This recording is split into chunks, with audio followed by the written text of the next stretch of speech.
Liz Truss's disastrous press conference has led not so much to rumblings as roarings from within the ranks of Tory MPs. Things are not looking good for the beleaguered Prime Minister. Shortly after the press conference, journalists on the Westminster beat quickly began posting those cries of despair on Twitter. This is from The Sun's Harry Cole.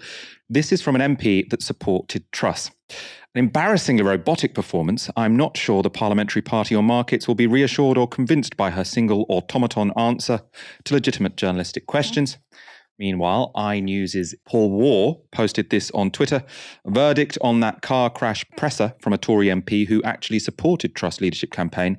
And in quotes, she's a goner, I'm afraid. And then there's a screenshot of someone saying awful on WhatsApp with a sad face.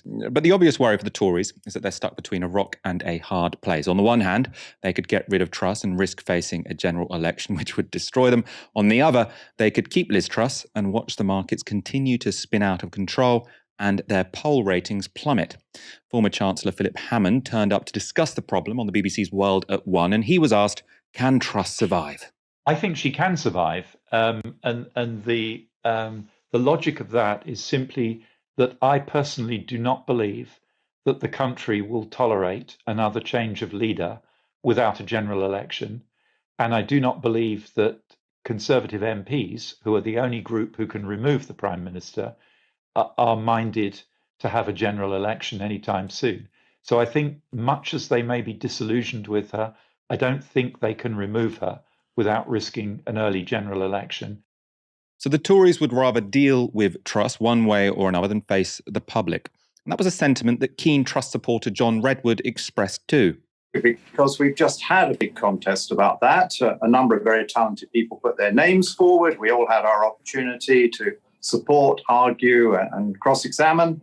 And the final vote was very clearly in favour of Liz Truss. And also remember that by the time the members voted by a reasonable majority for Liz Truss, a majority of all the Conservative MPs had also signed up to Liz Truss. So I think all of those of us who did that need to remember we did that and give every support and some good advice to the Prime Minister, because she's clearly going to need it to get from where she is today to a winning economic policy as soon as possible, which can restore confidence. But not everyone who was behind Truss still has her back. Before the press conference, Tory MP Sir Christopher Chope appeared on Newsnight. He was asked how he would feel if Liz Truss were to U-turn on corporation tax. Here's what he said. She's not going to, and I would feel that this was a complete betrayal of all that she believes in.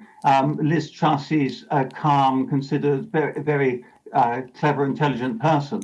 Okay. And she's not going to pursue a policy which was totally inconsistent with her policy of promoting growth. And one way of promoting growth is by keeping corporation tax low. Sure. Calm, considered, a very intelligent, clever person. Less than 24 hours later, Chope appeared on Times Radio with a rather different opinion. What do you think about the kind of job that Liz Truss has made over the last month and a bit? Well, I voted for Liz Truss because I supported her policies.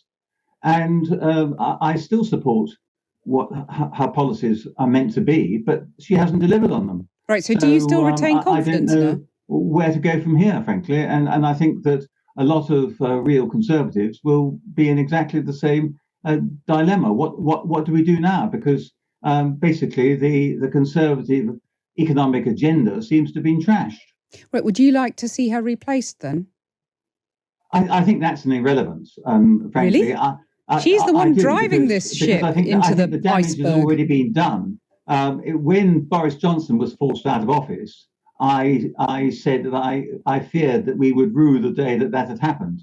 I now regret that I've, in a sense, been proved right. And what is happening now is that we are seeing sort of a Conservative parliamentary party out of control. The hyenas are on the hunt. And I'm therefore very pessimistic about how we're going to be able to recover the position. Not everyone is making their opinions known so publicly, though, and the most important conversations are probably happening behind closed doors. According to The Times, plots are afoot to force Truss out of her job and replace her with a joint ticket of Rishi Sunak and Penny Mordaunt, who came second and third in the Tory leadership race, respectively. One MP told The Times this: Rishi's people, Penny's people, and the sensible Truss supporters who realise she's a disaster just need to sit down together and work out who the unity candidate is. It's either Rishi as Prime Minister with Penny as his deputy and Foreign Secretary, or Penny as Prime Minister with Rishi as Chancellor. They would promise to lead a government of all the talents, and most MPs would fall in behind that. A deal of sorts would be necessary among MPs because everyone seems to be agreed the last thing the Tories need is a full-blown leadership election. But agreement might not seem easy to reach. Sky's Sam Coates posted this screenshot from a Tory WhatsApp group. So you can see an MP in the group, we can't tell which one, say, "Enough emergency repair needed for our party and our country. Step forward, Rishi and Penny, with our support and encouragement in the interests of us all." And then you can see a message from Nadine Dorries. She's responding to Crispin Blunt. And she says, "Followed by a general election. I love you, Crispin, but if you seriously think we can impose another leader without one, that the media and the people would allow that, you need a lie down. We may as well embrace dictatorship because it's the most undemocratic proposal imaginable." Aaron, as I've said, these are the only people who could topple Liz Truss. Is there any chance they will? If they were to, what would be the sequence of events you can imagine as sort of being plausible here? Well, I actually disagree with Nadine Dorries, who it's important to say, Michael, say what you like about her, but she did concoct the best attack line against the now Chancellor of the Exchequer, Jeremy Hunt, when she said that he was the Secretary of State for Health who failed to prepare for the COVID pandemic. She killed his leadership aspirations with that line, people sort of hectoring her on social media, often with great justification, calling her, not nice names. That was very astute political commentary. I thought, well, there you go, Labour. That's the line you can now use against the inhabitant of number 11 Downing Street. I do think that the public would swallow a change in Tory leadership if they said explicitly, it's short term, we've got a really chaotic 12 months ahead, we've really screwed up, we've obviously got war in Russia, rampant inflation, not as bad as we were expecting, but still obviously quite bad. This won't be the only winter where that's a problem. There's the next winter too. So we're going to have a caretaker administration for 12, 18 months, explicitly call it that. And then we'll go to a general election as soon as we think that the markets are assuaged and it won't have a negative spillover for millions of hardworking Britons. I think people would swallow that. Personally, I personally think that the Tory vote, which they've lost, they've gone now from 44, 45% in 2019 to 20%. I think all the people that they've lost, I don't think those people are saying, you know what? Right now, with inflation at 10% and energy bills skyrocketing and me looking at my mortgage being £500-600 more expensive than it was 4 months ago, or rent, rampant too, or I'm unable to even find a place in London. Maybe young people do want a general election, right? But actually, I think most people whose votes they've lost since 2019 wouldn't want a general election. I think under normal circumstances they would, or for instance, during the Brexit impasse, I think people said, have a general election, sort it out. But I think with these conditions, in a cold winter, energy crisis, geopolitical crisis, let's be honest as well, Mike, we don't really talk about it enough. The prospect of a nuclear confrontation in Ukraine, it's really plausible. Really plausible. I find it strange that we take seriously catastrophic climate change, but not at the specter of nuclear war. There you go. I can see how they could sell it to the public. And I think actually if they did sell it to the public, I think they'd be polling a darn sight better than they are right now. It's not like they're on 35 in the polls, and if we do, oh my God, I'm going to lose my seat. Right now, 300 odd Tory MPs are losing their seats. If I was them, I'd do it quickly and get the pain over and done with. Like you say, Penny Mordaunt, figurehead at number 10, Rishi Sunak pulling the strings at number 11. Will they do that? I don't know. And look, these people aren't that smart because look where they've ended up multiple times.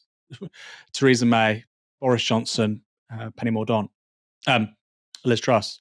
And by the way, actually, I should say as well, Michael, look, the idea that Penny Mordaunt comes into office and, all of a sudden supremely, professional and everything runs smoothly. They said that about Theresa May. They said that about Liz Truss. They couldn't have been more wrong. And I've heard some quite alarming stories about Penny Mordaunt personally, who's just not a very capable politician. There is not the caliber of personnel at the top of the Conservative Party. I cannot understand, I cannot fathom why they didn't vote for Rishi Sunak as leader. I know the members are kind of batshit, but he was their one hope of selling a message of stability to the electorate in 2024, and they've lost that chance, I think. But damage limitation, personally, I think Mordaunt Sunak is their least worst option today. Yeah, and I do think, Sunak more than Mordaunt, because I remember at the beginning of her leadership campaign, there was this impression, oh, she seems kind of competent. She can kind of talk in a way that people can understand. She looks the part. And then within about a week, it became apparent that actually she was really, really superficial. She performed quite badly in the debates. And then everyone was briefing left, right, and centre that this woman has never been very good at any of the jobs she's ever done. And it was very believable because actually that came across in the kind of interviews and the debates she was giving. So this sort of reimagining of Penny Mordaunt as the potential competent prime minister we never had, I don't think that will stand up to reality very well.